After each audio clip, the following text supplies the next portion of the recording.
Auditing கணக்கும் அரசியல் கணக்கும் தமிழக வரலாறு சொல்லுவது என்ன அப்படிங்கிறத பற்றி நம்ம பார்க்கலாம். பாஜகவும் அதிமுகவும் கூட்டணி சேரதான் வேண்டும். பாஜகவுக்கு 10-12 சீட் அதிமுக கொடுத்திருந்தால் திமுகவுக்கு தனி பெரும்பான்மையே கிடைத்திருக்காது. ஸ்டாலினால் ஆட்சி செய்திருக்க முடியாமல் போயிருக்கும், திமுக ஆட்சி கவிழ்ந்திருக்கும் அப்படின்லாம் துக்ளக் ஆசிரியர் குருமூர்த்தி தெரிவித்திருக்கார். பாஜகவை பொறுத்தவரை அதிமுக தான் தற்போதும் இலக்காக இருக்கிறது அப்படிங்கிறது இதிலிருந்து தெளிவாகிறது. மக்களவைத் தேர்தலில் பாஜக பெற்ற வாக்குகள் அதிமுக பெற்ற வாக்குகளை கூட்டல் கணக்கு போட்டு குருமூர்த்தி இந்த மாதிரி பேசியிருக்கார் அப்படின்னே தெரியுது. பொதுவாகவே நாடாளுமன்ற தேர்தலில் மக்களின் மனநிலை வேறு, சட்டமன்ற தேர்தலில் மக்களுடைய மைண்ட் செட்டு வேறு அப்படிங்கிறதா கடந்த கால வரலாறாக இருக்கிறது. திமுக காங்கிரஸ் கூட்டணியை எடுத்துக்கொண்டால் இந்திரா காந்தி, கருணாநிதி என்கிற மாபெரும் ஆளுமைகள் இருந்த காலத்திலேயே இந்த தேர்தல் கணக்கு படுதோல்வி அடைந்திருக்கிறது அப்படிங்கிறது தான் வரலாறு.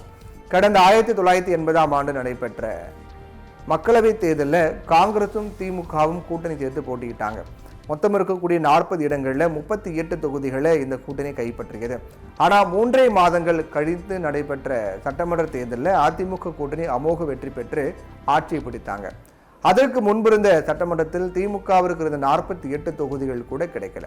வெறும் 37 இடங்கள் மட்டுமே திமுகவுக்கு கிடைத்தது. அதனால மக்களவைத் தேர்தலை பெற்ற வாக்குகளை வைத்து கூட்டல் கழித்தல் கணக்கு போடுவது தேர்தலுக்கு பொருந்தவே பொருந்தாது அப்படிங்கிறதா இது எடுத்து காட்டுகிறது.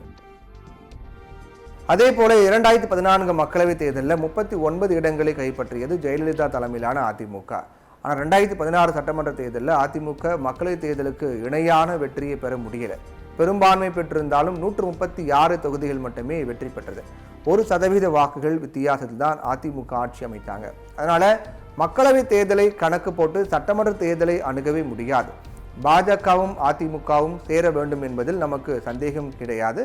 ஆனால் எடப்பாடி பழனிசாமி என்ற ஒரு தலைவரை வைத்துக்கொண்டு எப்படி இந்த இணைப்பை ஏற்படுத்துவது என்பது எனக்கு புரியவில்லை அப்படின்னு குருமூர்த்தி பேசியிருக்கார். அதிமுகவினுடைய தலைமை பொறுப்பில் இருக்கும் ஒருவரை வைத்துக்கொண்டு கூட்டணி சாத்தியமில்லை என்றால் அந்த கூட்டணிக்கே வாய்ப்பில்லை என்பதை சாமானிய மக்களே புரிந்து கொள்வாங்களே.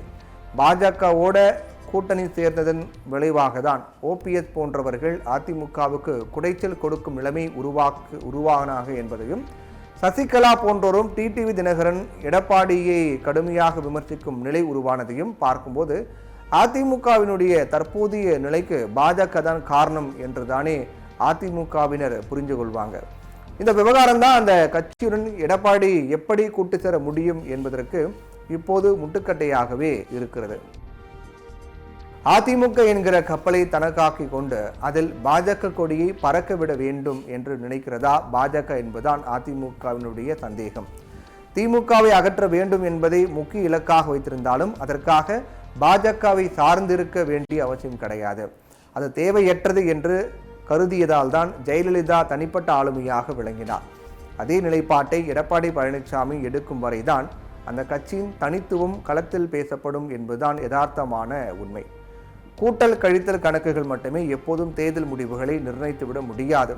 திமுக வலுவான கூட்டணியாக இருந்தாலும் கூட இந்த கருத்து அதற்கு பொருந்தும் என்பதையே திமுகவை கடந்த கால அனுபவத்திலிருந்து புரிந்து கொள்ளலாம். ஒரு ஆட்சியை அகற்ற வேண்டும் என்று மக்கள் விரும்பிட்டானா அதை எந்த சக்திகள் மூலம் அகற்ற வேண்டும் என்பதை அவங்களே தீர்மானித்து விடுவாங்க.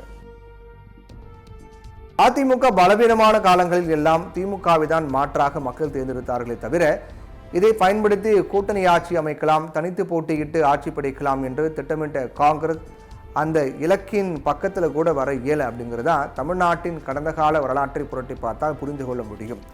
ஏன்னா பாஜக கூட்டணி விரும்பாத அதிமுக நிர்வாகிகளும் தொண்டர்களும் இருக்காங்க. அதே போல அதிமுக கூட்டணி விரும்பாத பாஜக நிர்வாகிகளும் தொண்டர்களும் இருக்காங்க அப்படிங்கிறதா கணக்கில் கொள்ள வேண்டும்.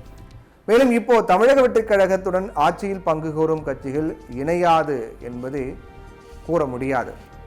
அதனால தேசிய கட்சிகள் அல்லாத மாற்று சக்திகளும் தமிழகத்தில் பரிணமித்து வருவதால் கூட்டல் கழித்தல் கணக்குகள் எல்லாமே பொய்த்துவிடும்.